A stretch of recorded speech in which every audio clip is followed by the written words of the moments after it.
სალამი, მე ვარ დრანგა, ეს არის ბიტანიკა შორტ. გადაცემა, სადაც კრიპტო სამყაროს მთავარ ამბებს მოკლედ და გასაგებად გიყვებით. ალტკოინები გაჩერდნენ, პროექტები იხურება, სტარტაპები წნეხის ქვეშ არიან. ინვესტორები კი ფულს ძირითადად ხელოვნური ინტელექტის დარგში აბანდებენ.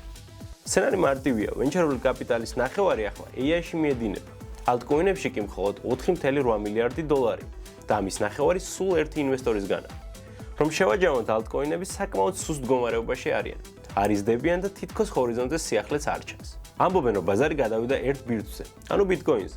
ბიტკოინი აგრძელებს დას, დანარჩენი პროექტები კი უბრალოდ ფონზე არიან, მაგრამ სინამდვილეში ზედაპირის ქვეშ ოდნავ სხვა რამე ხდება.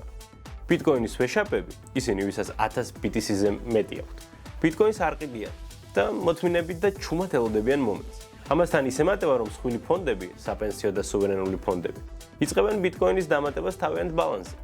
შეერთებული შტატების ხაზინის ტერმინალური პრემია ახლა 12 წლის მაქსიმუმზეა და მიყვება ბიტკოინის მოძრაობას.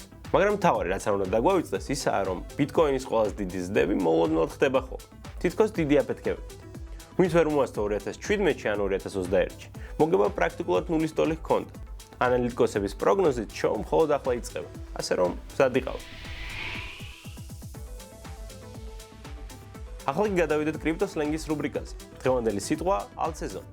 ალტსეზონს ეძახიან იმ პერიოდს, როცა ბიტკოინის შემდეგ ალტკოინები, ანუ ყველა სხვა კრიპტოკოინი ბიტკოინის გარდა, იწყებენ სწრაფს დას და იპყრობენ ბაზრის ყურადღებას. ამას ქვია ალტსეზონი. ეს იყო ბიტანიკა შორტ. გამოიწერეთ ჩვენი პეიჯი, რომ არ გამოგჩეს მთავარი მოკლედ.